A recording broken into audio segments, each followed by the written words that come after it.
Some men are born dangerous. Others are forged in blood. Sang Jae-woo was both, and he'd never let anyone close enough to find out which parts were still human, until a baby with rainbow bows in her hair grabbed the one finger he swore would never feel warmth again. The Woo estate didn't welcome mistakes. It devoured them. Every crack in the foundation was a vulnerability. Every unlocked door an invitation to enemies who'd smile at your funeral while counting their profit. So when Sang Jae heard crying echo through his private library at 2 a.m, a place where even his most trusted men needed written permission to enter, his first instinct wasn't curiosity, it was calculation. He moved through the darkness with the quiet efficiency of someone who'd spent 20 years making problems disappear. The shelves of first edition books cast long shadows across Turkish rugs that had witnessed more confessions than any priest. His hand didn't reach for the Sig Sauer holstered at his spine. Not yet. The crying was too raw, too unfiltered to be a trap. Adults learned to weaponize tears. This sound was pure chaos, the kind that didn't care about power or territory or the price on his head. The library doors were open. Sang Jae stopped at the threshold, his body a study in controlled violence, and saw her. Henrietta Mark was on her knees in the center of his sanctuary. Surrounded by leather-bound volumes, she'd clearly knocked over in her panic. Her maid's uniform was wrinkled, her head wrapped slightly askew, and in her arms was a toddler who was absolutely losing her mind. The baby, maybe 10 months old, with skin like warm cedar and an explosion of colorful bows clipped into her natural hair, was arching her back, tiny fists pounding against her mother's collarbone. Shh, shh. Imani, please.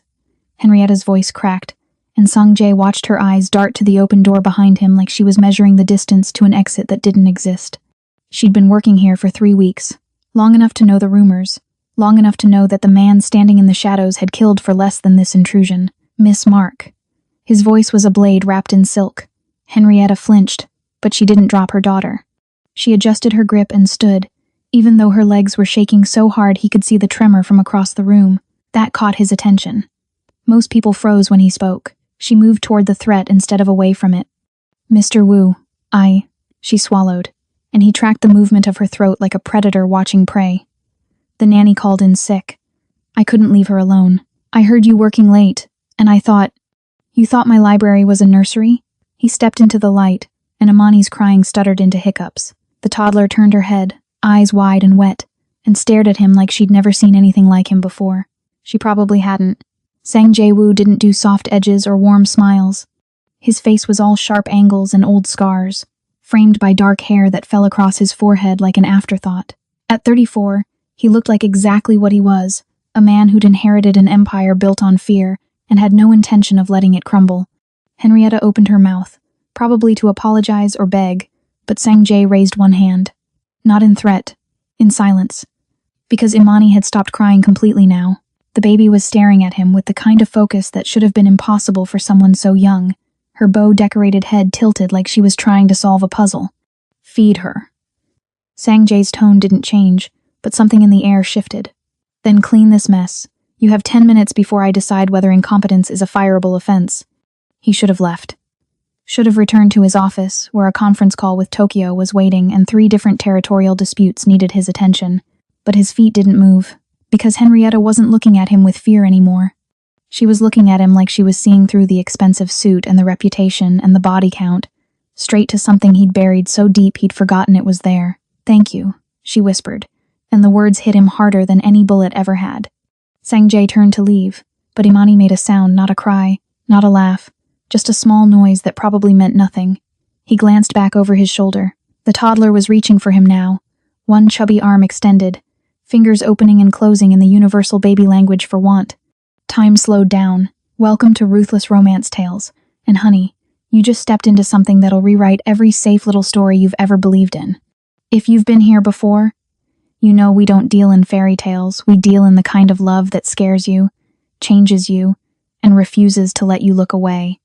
And if you're new, you're about to witness the exact moment a man who built his life on control loses it to a baby who doesn't know his name, and a woman who shouldn't be able to see his soul. Hit that like button because you're already invested, subscribe because you'll hate yourself if you miss what happens next, and smash that notification bell, because this story doesn't wait for anyone.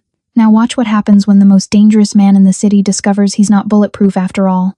Sang Jae moved before his brain could override the impulse, 3 steps across the room. Henrietta's eyes widened, her arms tightening around Imani protectively. But he wasn't reaching for the baby. He was reaching for the space between them, closing a distance that had nothing to do with feet and inches. Imani lunged forward with the fearless confidence of someone who'd never learned that monsters existed. Her tiny hand shot out and wrapped around his index finger, the one with the black rose tattoo that snaked from his wrist to his second knuckle, the one he'd sworn would never hold anything gentle again. Sang-jae froze. Not because of the touch, because of what the touch undid. 20 years of reinforced walls, of carefully constructed numbness, of choosing violence over vulnerability every single time, all of it cracked. Imani squeezed his finger with surprising strength, her huge brown eyes locked on his face like she'd found exactly what she was looking for. And then she smiled. Not the manipulative smile of an adult who wanted something, but the pure, unfiltered joy of a child who decided he was worth smiling at. His hand trembled. Henrietta saw it. He watched her register the tremor, watched her gaze drop to where her daughter's skin pressed against his ink-stained scar, watched realization bloom across her features like she'd just been given the answer to a question she didn't know she'd asked. "You brought a siren into my library." His voice came out rough, unfamiliar.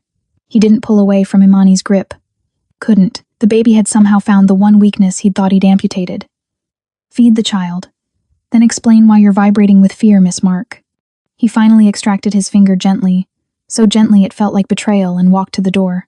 Henrietta stood there holding Imani, watching him with an expression that made his chest tight. "And Miss Mark?" He paused at the threshold without turning around. "Lock the door when you leave. This library has rules. You just broke all of them." What he didn't say, she'd broken something else too. Something he'd spent 2 decades building. Something that had nothing to do with libraries or rules or the empire that demanded he stay empty. In the silence of his departure, Imani babbled something that sounded almost like words, and Henrietta pressed a kiss to her daughter's temple, her heart hammering against her ribs. Because she'd just seen the impossible. She'd seen Sang-jae Woo, the man who made grown criminals weep, tremble at the touch of a baby who didn't know enough to be afraid. And something in the way he looked at that tiny hand wrapped around his finger told Henrietta that their lives had just changed in ways neither of them could predict. The question wasn't whether the storm was coming, it was whether they'd survive it together. Sang-jae didn't return to his conference call. He stood in his office with the door locked, staring at his right hand like it belonged to someone else. The rose tattoo stared back black ink that had faded slightly over 2 decades but never lost its meaning. He traced the outer petals with his left thumb, following the pattern he'd memorized in a sterile hospital room when he was 14 years old. The thorns wrapped around his index finger, the same finger Imani had grabbed with her impossibly small hand. His sister had been 6 months old when she died. He remembered her name, Hana, which meant flower, but her face had blurred in his memory until it was just impressions. Tiny fingers that couldn't quite grip, eyes that tracked movement but didn't focus, sounds that were more reflex than communication. The doctors said it was SIDS. His father said it was weakness. Sang-jae, 14 and already being groomed to inherit an empire that ate compassion for breakfast, had stood at her grave and made a promise. No one would ever be that helpless under his watch again, and no one would ever make him feel that powerless. He'd gotten the tattoo 3 days after the funeral, using his father's black market connections to find an artist who wouldn't ask questions about a teenager demanding permanent ink. Each petal represented a month of Hannah's life. The thorns were the pain he'd carry forever, and his index finger, the one that should have held her, protected her, somehow kept her alive through sheer force of will, became a memorial he'd never let anyone touch. Until tonight. Until a baby with bows in her hair decided his rules didn't apply to her. Sang-jae's hand was still trembling. The knock on his door was hesitant, almost apologetic. He knew who it was before he called out permission to enter. Henrietta stepped inside carrying Imani, who had clearly been fed and was now gnawing contentedly on what looked like a teething ring. The baby's eyes found him immediately, and she kicked her legs in recognition. "Sit." Sang-jae gestured to the chair across from his desk, his voice back to its usual controlled cadence. Henrietta obeyed, settling Imani on her lap with practiced ease. She'd changed the baby's outfit, a simple white onesie that made her skin glow warm against the cool tones of the office. The bows were still in her hair, rainbow bright, and completely out of place in this room where decisions about territory and blood were made daily. He should have asked about the library first, about the intrusion, the mess, the flagrant disregard for boundaries that kept his world ordered and his enemies at bay. Instead, he heard himself say, "Tell me about her father." Henrietta's expression didn't change, but something in her posture shifted. Her spine straightened, her chin lifted, and when she spoke, Her voice carried the kind of quiet fury that came from wounds that had scarred over but never truly healed. He's irrelevant. A donor of DNA. Nothing more. She adjusted Imani on her lap, her hands gentle even as her words cut. I am the sun and the moon to her. He was just passing weather. Sanjay studied her. Most people who worked for him either cowered or performed. Henrietta was doing neither. She met his gaze directly. No challenge in it, but no submission either. Just honesty delivered like a weapon she'd learned to wield out of necessity. Passing weather that left you working night shifts as a maid. He kept his tone neutral, but he was cataloging details.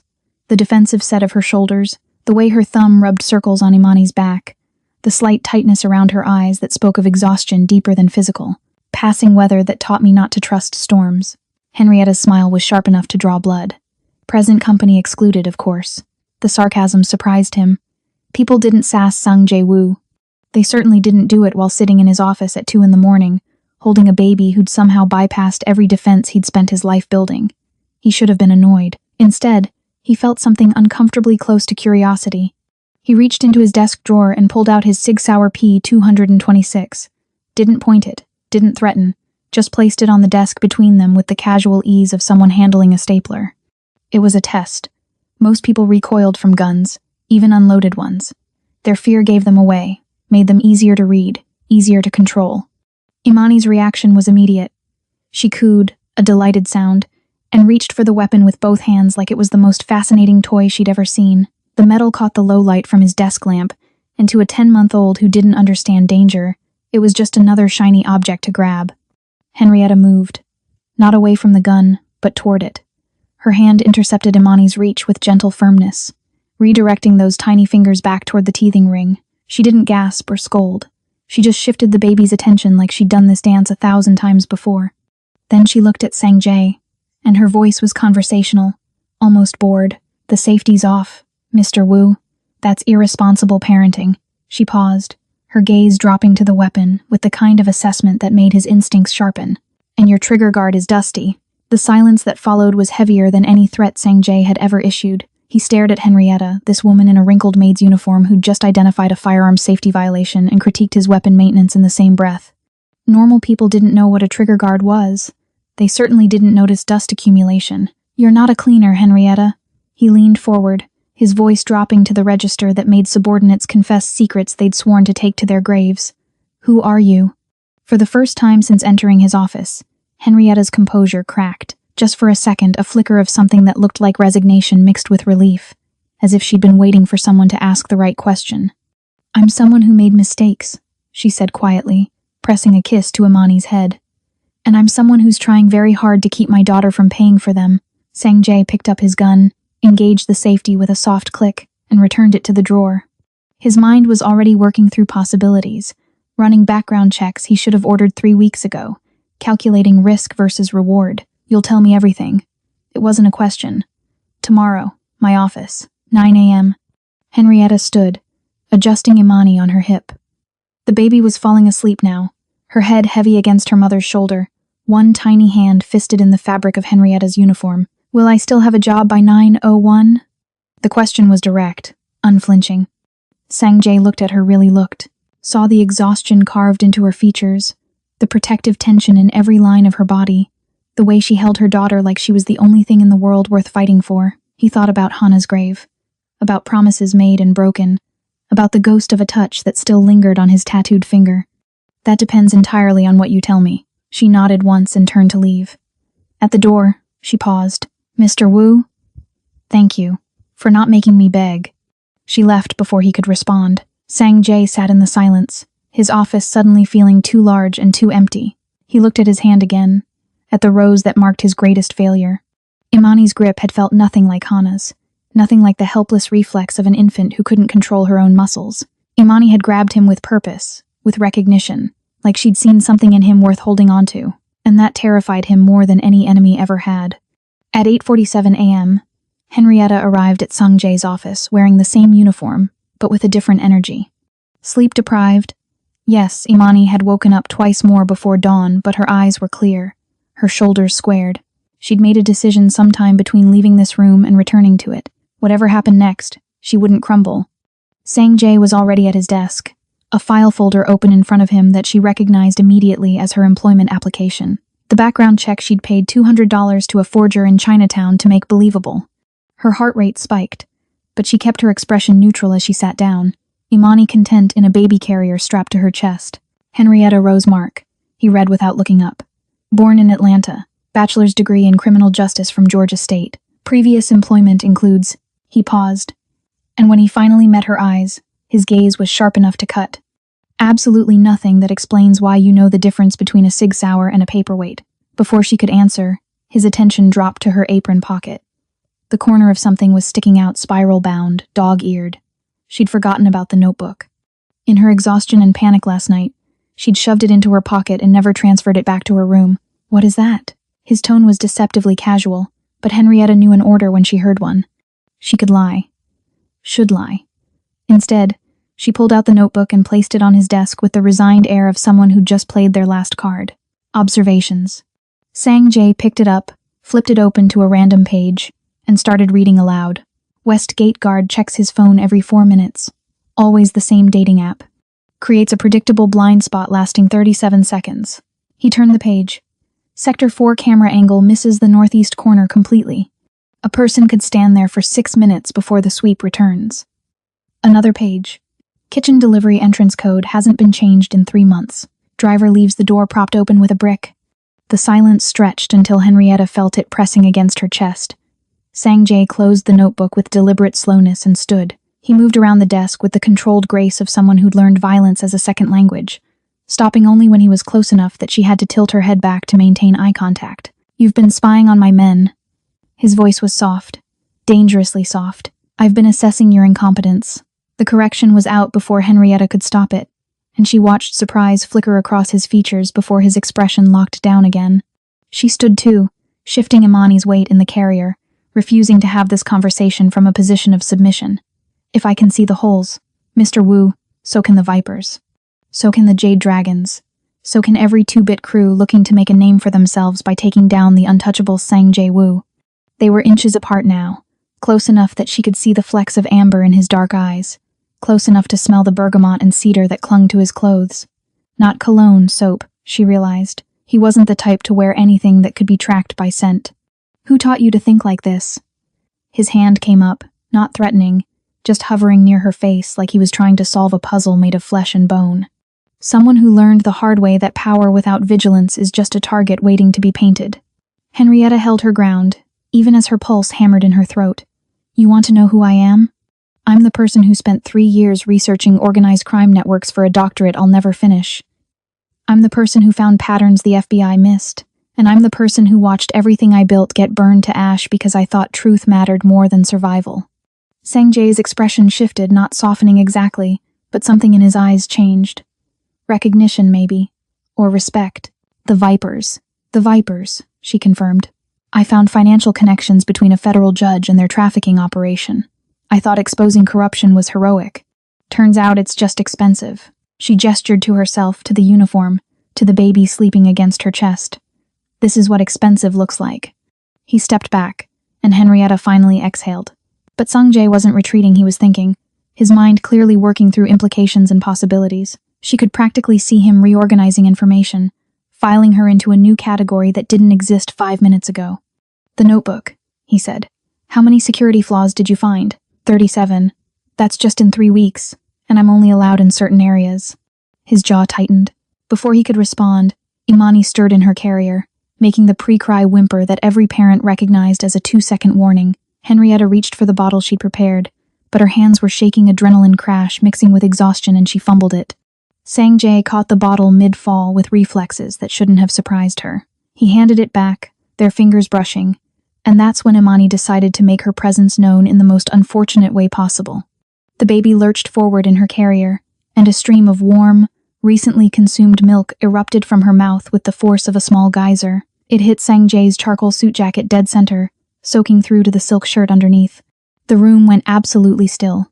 Henrietta's brain short-circuited, torn between horror and the hysterical urge to laugh. 2 of Sang-jae's guards had appeared at the office door at some point, probably when voices had been raised and their hands were already moving toward concealed weapons, reading the situation as a threat. Sang-jae raised one hand, palm out, freezing his men in place.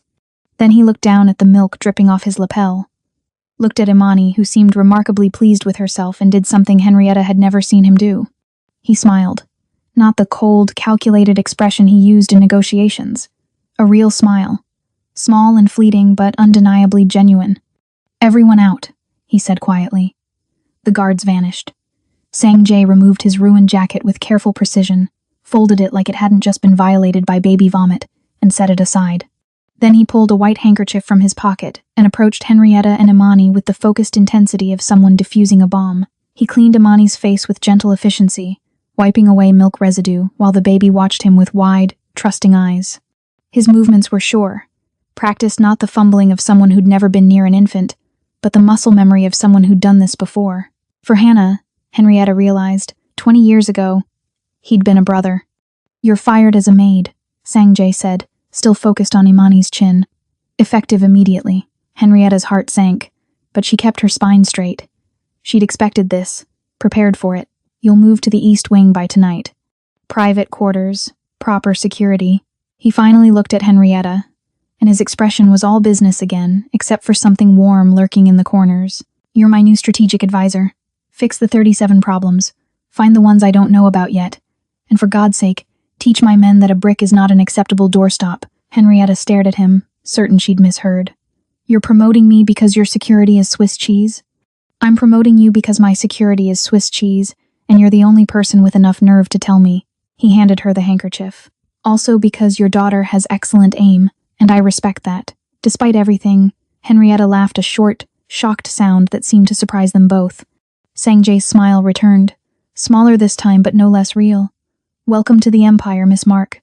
Try not to burn it down in your first week." The East Wing of the Wu estate existed in a different reality than the servants' quarters Henrietta had occupied for 3 weeks. Where her previous room had been functional, a twin bed, a shared bathroom down the hall, walls thin enough to hear conversations she wasn't supposed to, this space was deliberately excessive. Henrietta stood in the doorway holding Imani, unable to make her feet move forward. The afternoon light streamed through floor-to-ceiling windows that overlooked a private garden she hadn't known existed. The carpet was thick enough to lose her toes in, cream-colored and impossibly clean. A California king bed dominated one wall, dressed in linens that looked like they'd never been slept in. And in the corner, positioned to catch the morning sun, sat a crib that made her chest tight. It was white oak, with hand-carved details along the railings, small flowers that reminded her painfully of Sang-jae's tattoo. The mattress was organic. The mobile hanging above it played music she could hear from across the room, and the price tag was probably more than she'd earned in 6 months of scrubbing floors. The closet stocked. Sang-jae's voice came from behind her, and Henrietta jumped. She hadn't heard him follow her up the stairs. "Sizes should be right. I had someone check your uniform tags." She wanted to ask how he'd managed this in 4 hours, wanted to ask why he was doing this at all. Instead, she walked to the closet and opened it, bracing herself.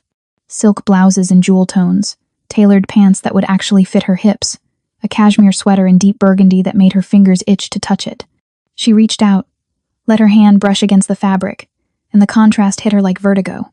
Yesterday morning, she'd been on her knees scrubbing grout with a brush that had torn her palms raw. Yesterday, she'd counted pennies to afford Imani's formula. Yesterday, she'd been invisible. "You don't have to do this." Henrietta's voice came out rough. She kept her back to him. Couldn't let him see her face right now. "The promotion is enough. The salary you quoted is. Strategic advisors don't live in servants' quarters. It raises questions. Practical. Reasonable. Except his tone said something different. And the crib is non-negotiable. I won't have Imani sleeping in a dresser drawer." That made Henrietta turn around. "How did you? I check on my people." He was leaning against the doorframe, arms crossed, watching her with that unreadable expression he wore like armor. "The night supervisor mentioned your sleeping arrangements. Creative problem-solving, but unacceptable." Imani chose that moment to make a grab for Henrietta's hair, succeeding in pulling out the elastic band holding her bun in place. Dark coils tumbled around her shoulders, and she saw something flicker in Sang-jae's eyes before he looked away. "I need to know what I'm protecting you from." He pushed off the doorframe, moving into the room with deliberate slowness, like he was trying not to spook her. "The notebook tells me you know how to see threats. Your reaction to my gun tells me you've been around weapons. And the fact that you're working as a maid with a doctorate-level understanding of criminal networks tells me you're running from something specific." Henrietta set Imani down in the crib, needing something to do with her hands. The baby immediately grabbed the mobile, making it spin and chime. Safe. Imani was safe here. In this room. In this fortress. That realization loosened something in Henrietta's chest that had been clenched tight for 18 months. I was 3 months from defending my dissertation at Howard University. The words came easier than she expected, maybe because she'd been carrying them alone for so long. My research focused on financial patterns in organized crime, specifically how legitimate businesses get weaponized for trafficking. I found something the FBI had missed for a decade. A federal judge in Baltimore was laundering money for the Viper Syndicate, using child custody cases to move kids into their network. Sanjay's expression didn't change, but his hands curled into fists at his sides. I was young, stupid, believed the system worked. Henrietta laughed, but there was no humor in it. I took my research to the FBI, testified before a grand jury. They arrested the judge, dismantled half the Viper operation in Maryland. I thought I was a hero. They came for you. Not a question. They came for everyone I loved. My advisor died in a car accident that wasn't an accident. My apartment burned down with all my research. My mother, she stopped, swallowed hard. My mother had a heart attack 3 days after men in expensive suits showed up at her church asking questions. I was 5 months pregnant. I disappeared before they could finish the job. The silence that followed felt heavy enough to crush. Henrietta kept her eyes on Imani, watching her daughter explore the mobile with innocent fascination, completely unaware that her existence was both miracle and target. Sanjay pulled out his phone, pressed a single number, and spoke in Korean too fast for Henrietta to follow with her limited knowledge. He listened to the response, gave what sounded like instructions, then ended the call. Dr. Park will be here in an hour with a full pediatric security detail. He slipped the phone back into his pocket. No more calling in sick nannies. No more leaving Imani with people who don't understand what's at stake. My personal medical team answers to me, and they know what happens when they fail. Henrietta stared at him. You can't just... I can. He crossed the room until he was standing close enough that she could see the threads of gray starting at his temples, the small scar above his left eyebrow, the exhaustion he carried like a second skin. They took your name, Henrietta. They took your work, your future, your mother. They made you invisible because they thought that was the same as making you powerless. He reached out slowly, giving her time to pull away, and tucked a loose curl behind her ear. His hand was warm, calloused, and the gentleness of the gesture made her throat tight. I'm going to take their heads, he said quietly, and it wasn't a threat. It was a promise carved from the same stone as his sister's grave. Every single person who made you run, every person who thought your daughter was collateral damage. I'm going to remind them why people fear the name Wu. Henrietta should have been afraid of the violence in his words, should have stepped back from the intensity in his eyes. Instead, she felt something crack open inside her chest, something that felt dangerously like hope. Why? The question came out as a whisper. You barely know me. Sanjay's hand dropped from her hair, but he didn't move away, because Imani grabbed my finger like I was worth holding on to. And because you looked at my security flaws and saw people in danger, not an opportunity to exploit. He paused.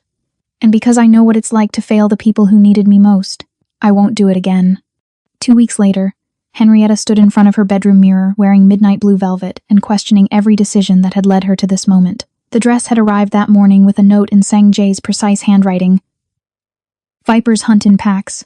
We hunt smarter. The fabric clung to her curves before flowing into a skirt that moved like water, and the neckline was just modest enough to be elegant while suggesting danger. She'd never worn anything that cost more than her first car.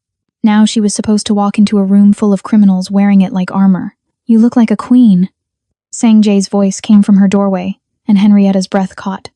He was in a tuxedo classic black, perfectly tailored, the kind of formal wear that made dangerous men look like they belonged in boardrooms instead of back alleys. But it was his eyes that held her attention. They moved over her face, her shoulders, the way the dress framed her body, and for a moment his expression cracked open enough for her to see something raw underneath.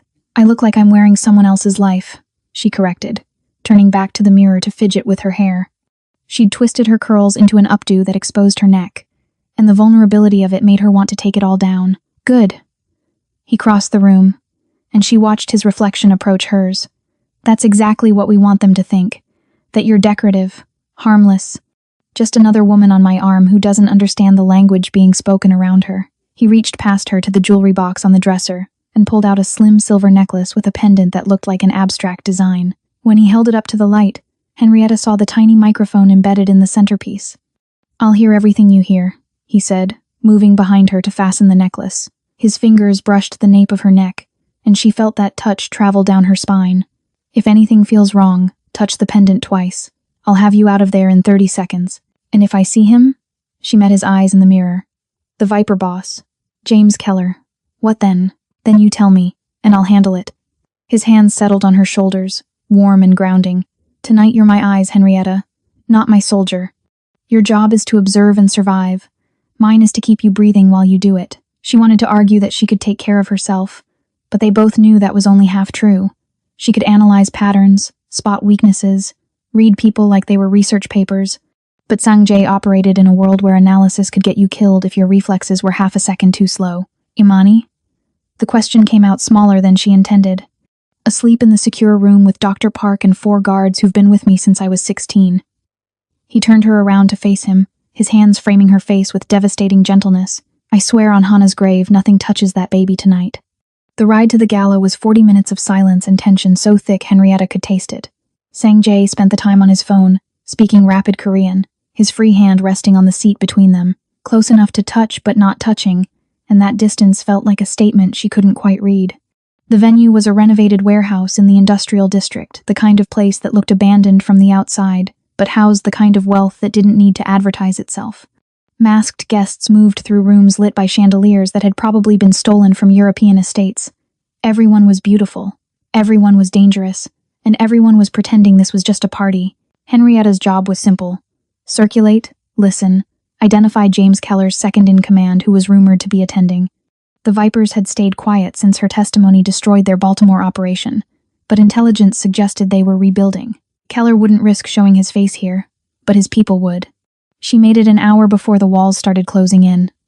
The conversations were coded business deals that were actually territory negotiations, compliments that were veiled threats. She'd identified 3 probable Viper associates and passed the information to Sang-jae through carefully orchestrated touches to her necklace. But the weight of so many predators in one room was making her chest tight. The balcony was deserted, overlooking a courtyard strung with lights that turned the darkness almost romantic. Henrietta pulled out her phone with shaking hands and opened the baby monitor app Dr. Park had insisted she install. The screen showed Imani sleeping peacefully in her crib, one tiny fist curled near her face, completely unaware that her mother was standing in a room full of people who'd celebrate her death. Henrietta's thumb hovered over the mute button. She forgot to press it. "Hey, baby girl," she whispered to the screen, her voice cracking. "Mama's okay. Just needed to see your face." She watched Imani's chest rise and fall, that steady rhythm the only thing keeping Henrietta's panic at bay. "He scares me, Imani. Not like the others, though. They scared me because they wanted to break me. He scares me because..." She trailed off, surprised by her own honesty. In the ballroom behind her, music played and dangerous people laughed. But out here it was just Henrietta and the truth she'd been avoiding for 2 weeks. "He looks at us like we're water and he's dying of thirst. Like we're the first good thing he's seen in so long he doesn't remember how to reach for it without destroying it." She touched the screen where Imani's face was, her throat tight. "I think he's just lonely, baby. I think under all that danger and control, he's just a man who lost his sister and never forgave himself for it." Inside the ballroom, Sang-jae froze mid-conversation with a Korean businessman who was laundering money through shipping containers. The earpiece he wore, discreet, nearly invisible, carried Henrietta's voice directly into his ear, and every word hit him like a physical blow. His conversation partner was still talking, something about quarterly projections and territorial agreements, but Sang-jae couldn't hear anything except Henrietta's whispered confession. She'd stripped him bare without even knowing he was listening, analyzed him with the same precision she used on security systems, and seen straight through to the thing he'd spent 20 years hiding. He turned toward the balcony, searching for her through the crowd, found her silhouette against the lights, small and alone, talking to her phone like it was the only safe thing in the world. Water and he's dying of thirst. No one had ever described him that way. Dangerous, yes. Ruthless, absolutely. A necessary evil, a brilliant strategist, a man to be feared he'd heard it all. But lonely? That required seeing him as human first, and most people couldn't get past the reputation long enough to look. She'd looked. And somehow, impossibly, she'd understood. The ride back to the estate was suffocating in its silence. Rain streaked the windows, turning the city lights into watercolor blurs, and Henrietta kept her hands folded in her lap to stop them from shaking. The gala had been successful. She'd identified 5 Viper associates, memorized faces, caught fragments of conversation that would help Sang-jae map their rebuilt network. She should have felt accomplished. Instead, she felt exposed. Sang-jae hadn't spoken since they'd left. He sat across from her in the town car, his expression carved from granite, staring out the window like he was solving equations only he could see. The space between them felt different now, charged with something she couldn't name. Every time she tried to break the silence, her throat closed up. They arrived home near midnight. Sang-jae exited first, offering his hand to help her out, a gesture of politeness that felt more like obligation. His fingers were cold, and he released her the moment her feet hit the ground. Henrietta followed him inside, wondering if she'd somehow failed tonight without realizing it. She made it to her room, kicked off the heels that had been torturing her feet for 6 hours, and was reaching for the zipper on her dress when her door opened without a knock. Sang-jae stood in the doorway, still in his tuxedo, but with the bow tie undone and hanging loose around his neck. His eyes found hers with laser focus, and the intensity in them made her step back instinctively. Water. His voice was quiet, dangerous. He closed the door behind him with deliberate care, and suddenly the spacious room felt impossibly small. Is that what I am to you? Henrietta's mind went blank, then scrambled to catch up. The balcony, the baby monitor. Oh God, the microphone in her necklace. She'd completely forgotten that he could hear everything she said. I didn't mean... She started, but he was already moving toward her, each step measured and predatory. You said I look at you in Imani like you're water and I'm dying of thirst. He stopped close enough that she had to tilt her head back to maintain eye contact. You said you think I'm lonely. I shouldn't have. Do you know what that does to a man like me? He wasn't yelling, wasn't even raising his voice, but there was something raw underneath his words. Something bleeding. Being analyzed, stripped down, pitied. I wasn't pitying you. Henrietta found her spine, straightened it. I was trying to understand you. Why? The question came out almost harsh. What possible reason could you have for trying to understand the monster who signs your paychecks? You're not a monster. She said it with such certainty that it seemed to startle him. Monsters don't cry when babies grab their fingers. Monsters don't stay up until 3 a.m. reading my notebook to fix security flaws that only endanger your men, not you. Monsters don't. He moved so fast, she didn't have time to finish. One moment there was space between them. The next his hand was cupping her face with a gentleness that contradicted everything about his reputation. His thumb traced her cheekbone, and she watched something crack in his expression, all that careful control fracturing around the edges. You're wrong. His voice had gone rough. I am exactly what they say I am. I've killed men for less than looking at me wrong. I've burned entire operations to the ground because they threatened what's mine. I don't get to be soft, Henrietta. Soft gets people killed. Then why are you being soft with me? She whispered it, watching his eyes darken. Instead of answering, he took her hand, the one she'd been worrying at the edge of her dress, and pressed it flat against his chest. Right over his heart, right where the rose tattoo lived under the expensive shirt and the armor he wore like skin. Feel that? His heart was racing, thundering against her palm like it was trying to escape. That's what you do to me. You and that baby with her ridiculous bows and her complete inability to fear me. You make me feel things I buried with my sister. Henrietta's breath hitched. Sang-jae. Hana was 6 months old when she died in her sleep. The words came out like confession, like punishment. I was 14, old enough to know I should have been there, should have checked on her, should have somehow prevented the unpreventable. My father told me grief was weakness. So I got the tattoo and promised myself I'd never let anyone close enough to make me hurt like that again. His free hand came up to her face, mirroring the first, holding her like she was something precious and breakable. And then Imani grabbed that finger like it belonged to her. Like 20 years of walls didn't matter. Like I was just a person instead of a weapon. You are just a person, Henrietta said, her voice cracking. A person who's been alone for too long. You see too much. He pressed his forehead against hers, and she felt the tremor in his hands, the way his breath stuttered. You're going to unmake me, Henrietta, piece by piece until there's nothing left but the boy who couldn't save his sister. Maybe that boy deserves to exist again. The sound he made was half laugh, half something that might have been pain. That boy got people killed. This version, he pulled back just enough to meet her eyes, and what she saw there was devastating. This version keeps you alive. I don't need you to be a weapon. Yes, you do. His hands dropped from her face, and the loss of contact felt like winter. The Vipers are rebuilding, and they know your face. Keller has a bounty on you, 2 million for your location, 3 million if you're delivered alive so he can make an example. I found that out tonight while you were on the balcony telling our daughter I'm lonely. Henrietta's blood went cold. 3 million. Do not make me soft, Henrietta. His voice had gone hard again, protective walls slamming back into place. Don't make me the kind of man who hesitates because he's too busy feeling instead of thinking. That hesitation? That gets you killed. Gets Imani killed. Gets everyone I've sworn to protect killed. He moved toward the door, and she watched him rebuild himself with every step, shoulders straightening, expression smoothing, becoming Sang Jae-woo instead of just Sang Jae. At the threshold, he stopped without turning around. You were right, though, about the water. His voice was barely audible. I've been dying of thirst for 20 years, and you terrify me because you make me want to drink. He left before she could respond, and Henrietta stood alone in her room wearing midnight blue velvet and holding a hand that still remembered the racing of his heart. Outside her door, Sang-jae leaned against the wall and pressed the heel of his palm against his chest, trying to slow his pulse, trying to remember why distance was safety and feelings were liability. It didn't work. Nothing worked anymore. Not since a baby with rainbow bows decided he was worth smiling at, and her mother decided he was worth understanding. 3 days of silence followed the night Sang-jae touched her face and walked away. He didn't avoid Henrietta exactly. They still had morning briefings where she presented security updates, and he listened with that unreadable expression, but the space between them had calcified into something deliberate, professional, safe. Henrietta hated it.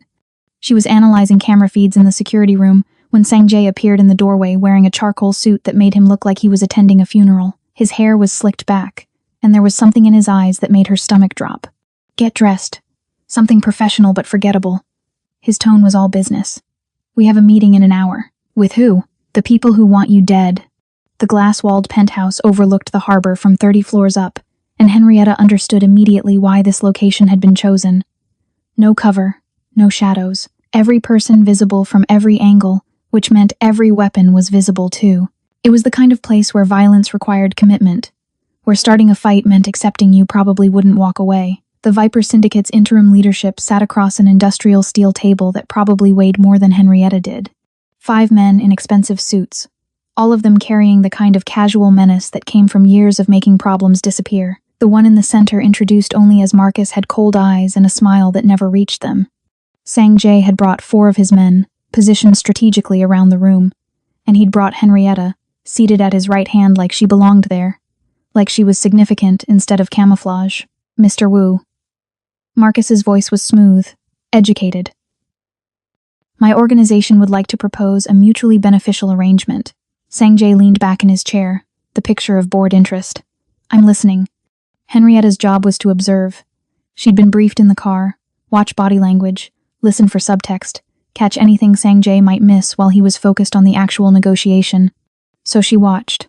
Marcus was controlled, his posture relaxed, but the man to his left, younger, nervous energy barely contained, kept glancing at a clock on the wall, not checking the time, counting it. Her pulse quickened. The conversation continued.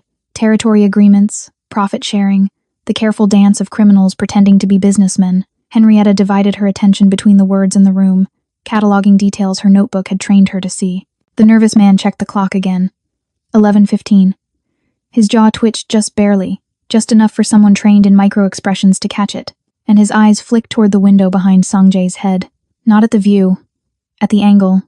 Henrietta's mind went into hyperdrive, calculating trajectories and sightlines the way she'd calculated security flaws in Sang-jae's estate. The building across the harbor was under construction, scaffolding creating perfect cover for a long-range position. The penthouse windows were floor-to-ceiling, pristine glass that wouldn't stop a high-caliber round, and Sang-jae was sitting in the worst possible position backlit by the harbor, a perfect silhouette for anyone with a scope. The nervous man checked the clock again. 11:17. His shoulders tensed like he was bracing for something. Henrietta didn't think. Didn't second guess. She just moved. She kicked the steel table with every ounce of strength in her legs, her dress shoe connecting with the edge in a move that would have shattered her toes if the angle had been wrong. The table didn't flip too heavy, but it lurched forward with enough force to slam into Sang-jae's shins. He grunted in pain and surprise, his chair tipping back as his body reacted to the impact. He fell backward just as the window behind him exploded into a million pieces. The gunshot registered a half-second after the glass shattered, then chaos. Sang-jae hit the floor and rolled, already reaching for the weapon holstered under his jacket. His men moved with trained precision, drawing weapons and converging on Marcus's group, but Marcus was already running, and his men weren't fighting, they were providing cover, firing suppression rounds that weren't meant to hit anything except create confusion. Another window shattered. The sniper was adjusting, looking for a second shot. Henrietta was still sitting at the table, frozen in the split second between action and understanding. She'd just saved Sang-jae's life, and now bullets were flying, and she didn't know how to make her body move. Then Sang-jae was there, pulling her down behind the overturned chairs with one hand while returning fire with the other. His movements were fluid, economical, terrifyingly competent. This was his world violence delivered with precision, chaos organized into strategy. "Stay down," he barked it as an order, but his free hand was checking her for injuries, running over her arms and shoulders with frantic efficiency. "The construction site," Henrietta shouted over the gunfire. 11 o'clock, 300 meters, elevated position. Sang-jae's eyes snapped to hers, and something fierce and proud flashed across his features. He barked commands in Korean, and two of his men peeled off toward the stairwell. Then he was pulling her toward cover, his body between hers and the windows, moving like they were one unit instead of two people who'd barely touched in 3 days. They made it to the interior hallway just as a third shot punched through where her head had been seconds before. The Vipers were already gone, disappeared into stairwells and service elevators with the practiced ease of people who'd planned this exit down to the second. Sang-jae slammed the hallway door shut and pressed Henrietta against the wall, his hands framing her face, his eyes searching hers with devastating intensity. "How did you know?" His voice was rough, breathless. His jaw, the clock, he was counting down. The words tumbled out between gasps. "I saw the angle, and I couldn't let them." He kissed her, hard and desperate and tasting like fear and adrenaline and something that felt dangerously close to relief. His mouth moved over hers like she was oxygen and he'd been drowning. And Henrietta kissed him back because somewhere between analyzing trajectories and kicking tables, she'd stopped being his strategic advisor and become something infinitely more dangerous, someone who'd take a bullet meant for him without hesitation. He pulled back just enough to speak, his forehead pressed to hers, both of them breathing like they'd run miles. "You brilliant, reckless, impossible woman." His voice cracked on the last word. "You saved my life. You said to be your eyes." Henrietta's hands fisted in his jacket, holding him close. "I was just doing my job." "That wasn't your job. That was—" He stopped, seemed to struggle with words that didn't come naturally to men like him. "That was you choosing me over your own safety." "Of course I did." She said it like it was obvious, like there had never been another option. "You think I could watch you die and just survive that?" Something in his expression shifted, softened, cracked open completely, and Henrietta realized with startling clarity that she'd just confessed something that changed everything. The safe house was a 40-minute drive from the harbor, tucked into a neighborhood where no one asked questions and everyone minded their business. Sang-jae's men had swept it twice before allowing them inside a small apartment with reinforced doors, blackout curtains, and enough weapons stashed in various locations to supply a small army. Henrietta paced the living room while Sang-jae made calls in rapid Korean, his tone clipped and furious. She could hear him coordinating a response, calling in favors, turning the near assassination into ammunition he could use against the Vipers. He was in his element, even with blood seeping through his shirt sleeve. "Sit down before you wear a hole in my floor." He ended his call and gestured to the couch, already shrugging out of his jacket. The movement made him wince, and Henrietta saw the tear in his shirt where a bullet had grazed his shoulder, not deep, but bleeding enough to need attention. "You're hurt." She moved toward him automatically, her training overriding the residual adrenaline. "First aid kit? Bathroom? Under the sink."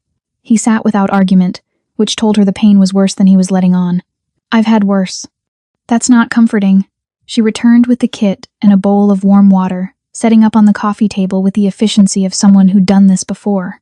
When she reached for his shirt, he helped her ease it off his shoulders, and she tried not to notice the landscape of scars that decorated his torso.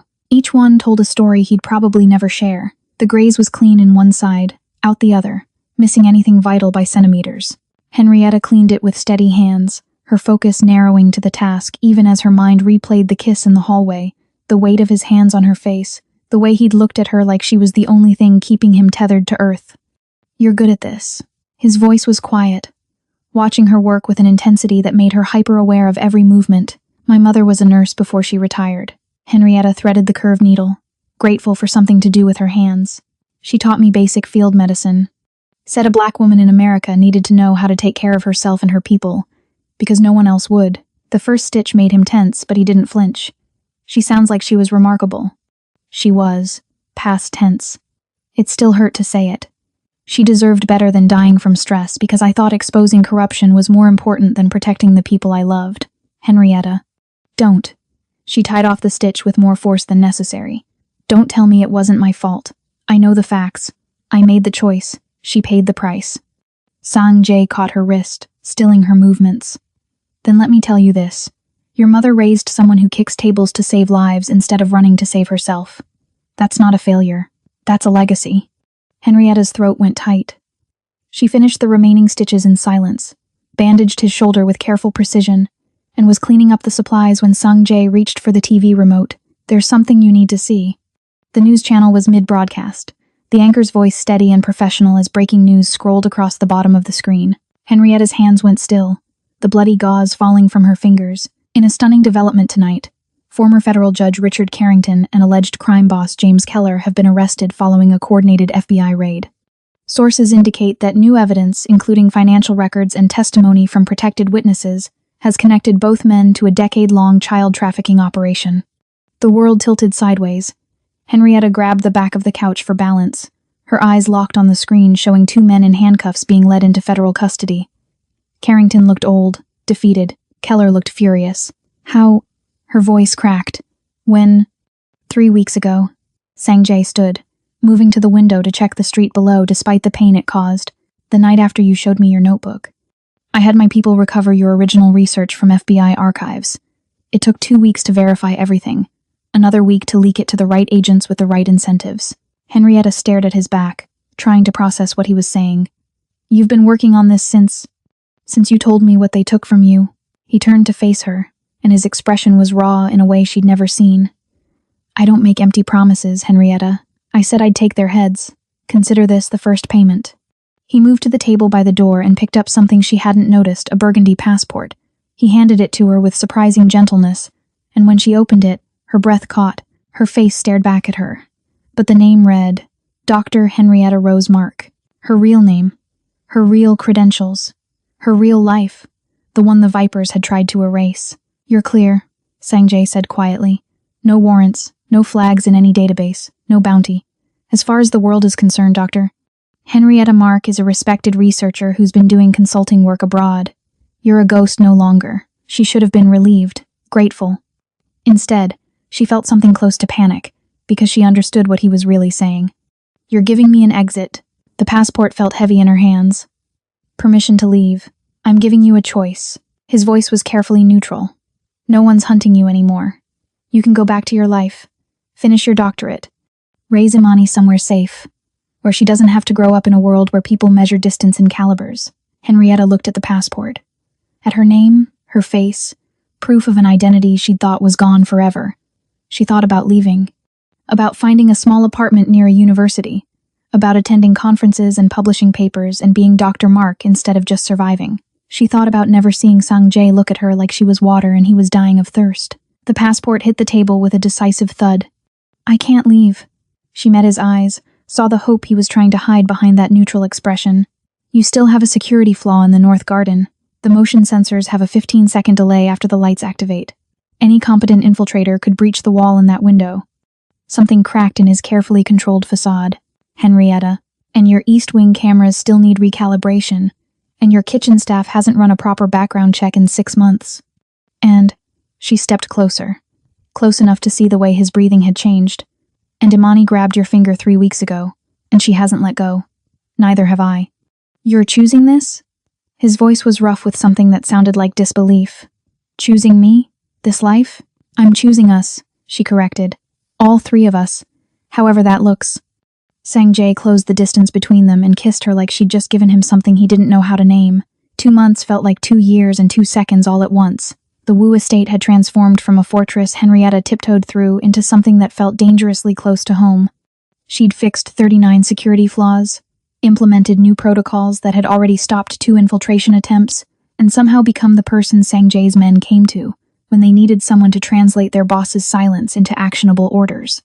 She was in the nursery watching Imani destroy a tower of blocks when Sang-jae appeared in the doorway, leaning against the frame with an expression that made her heart skip. 2 months of stolen kisses and careful touches, of learning each other's scars and secrets, and he still looked at her like she was the most fascinating puzzle he'd never quite solve. "She's getting faster," he observed, watching Imani crawl across the plush rug with determined focus. The rainbow bows in her hair had multiplied now. She had a collection that matched every outfit, and Sanjay had stopped pretending he didn't find them endearing. "She's 13 months old. Everything's getting faster." Henrietta stood, brushing off her jeans. "Soon she'll be walking, and then we're really in trouble." As if on cue, Imani abandoned her blocks and crawled toward Sanjay with single-minded determination. She'd developed a preference for him that both delighted and terrified Henrietta. This baby who'd never known fear seemed to recognize safety in the most dangerous man either of them had ever met. Imani reached his feet and grabbed onto his pants leg, pulling herself into a wobbly stand. They'd seen her do this before with furniture, with the crib rails, with anything stable enough to support her weight. But this time felt different. She stood there, both hands fisted in the expensive fabric of his slacks, and looked up at him with absolute trust. Then, slowly, she released one hand, testing, wobbling, her face scrunched up in concentration as she transferred her weight, and Henrietta held her breath. Sanjay crouched down, his hand hovering near Imani's back, not touching, not helping, just there. "I've got you," he murmured in Korean, then English. "I won't let you fall." Imani released the second hand. For 3 perfect seconds, she stood completely unsupported, her tiny body finding its own balance. Pride exploded across her face in the form of the biggest smile Henrietta had ever seen, and then gravity won. But Sanjay's hand was already there, catching her with the reflexes of someone who'd spent 20 years anticipating danger. "Did you see that?" Henrietta's voice cracked with emotion she hadn't expected. She stood, all by herself. "She stood because she knows I will not let her fall," Sanjay said quietly, lifting Imani into his arms. The baby immediately grabbed his collar, babbling something that might have been words, or might have been joy given sound. He looked at Henrietta over Imani's head, and his expression was unguarded in a way that still surprised her. "Neither of you will." Henrietta crossed the room and wrapped her arms around both of them, her daughter, this man who'd somehow become essential to her survival and her happiness, this family that shouldn't work, but did. Sanjay's free arm pulled her close, and for a moment the world was just the 3 of them, safe and whole and together. Then his phone rang. Not the normal ringtone, a specific sound, traditional Korean music that Henrietta had never heard before. Sanjay's entire body went rigid, and when he met her eyes, she saw something she'd never seen in him before: fear. He handed Imani to Henrietta and answered in Korean, his voice carefully controlled. The conversation was brief, tense, and conducted in a language Henrietta couldn't follow. But she didn't need to understand the words to read the tension in his shoulders, the way his jaw clenched tighter with each response. He ended the call and stood silent for a long moment, staring at his phone like it had just delivered a death sentence. "Who was that?" Henrietta asked, even though part of her didn't want to know. "My grandfather, head of the main family in Seoul." He looked at her, and his expression was carefully blank, which meant whatever he was feeling was too big to show. "He knows about you, about Imani, about us." Henrietta's blood went cold. "How?" "The Vipers. Before we dismantled them, they sold information to everyone who'd pay, including my family." He ran a hand through his hair, a rare show of agitation. "My grandfather views attachments as weaknesses. He's built an empire on the principle that men like us don't get to have families. We inherit them as obligations. What does he want? He wants me to bring you and Imani to Seoul, to present you to the family, to prove that my weakness won't compromise our operations." Sanjay's voice had gone hard. "Or he'll send people to collect you himself, to make an example of what happens when his heirs forget their priorities." The threat hung in the air like smoke. Henrietta adjusted Imani on her hip, her mind already calculating angles and possibilities.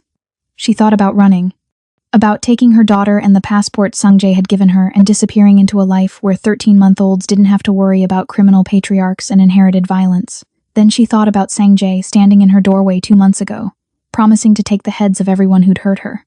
She thought about him learning to change diapers with the same focus he used to clean weapons. She thought about Imani's first word being a garbled version of his name. She walked to the desk in the corner, the one Sanjay had installed so she could work while watching Imani, and opened the bottom drawer. Inside was a Glock 19 he'd given her 3 weeks ago, along with training that had turned her academic understanding of firearms into practical skill. She checked the magazine with efficient movements, engaged the safety, and tucked it into the back of her jeans. Then she turned to face Sanjay with a smile that was all edges. "Then pack your bags, Sanjay. I've always wanted to see Korea." His expression cracked, shifting from fear to something that looked like awe. "You can't be serious. Your grandfather wants to see if I'm a weakness. She settled Imani more securely on her hip, the baby's weight grounding her. Let's show him I'm the strongest thing that ever happened to you. Let's show him that family isn't weakness, it's the reason you win. Sanjay crossed the room in 3 strides and kissed her hard enough to steal breath, careful of the baby between them. When he pulled back, his eyes were bright with something fierce and grateful. You're going to unmake me completely, Dr. Mark. Good, Henrietta said. Maybe the man underneath is someone worth knowing. The war wasn't over. It was just beginning. But they'd face it the same way they'd faced everything else together. With a baby who didn't know enough to fear the world and 2 people who'd learned that sometimes the most dangerous thing you could do was choose to love anyway. Courage is not the absence of fear, but rather the judgment that something else is more important than fear. Meg Cabot. And that's where their story takes its next breath, not with an ending, but with a beginning that refuses to apologize for choosing love in a world built on violence. If you've made it this far, you've witnessed something rare. 2 people finding home in each other despite every reason to stay alone. Hit that like button if this story grabbed you by the heart and didn't let go. Subscribe because you deserve more stories that refuse to take the easy way out. And drop a comment telling me what moment hit you hardest. Your girl's been on this journey with you, and I can't wait to see where we go next. Until then, remember, the strongest fortress isn't the one with the highest walls, it's the one where someone's worth fighting for on the other side.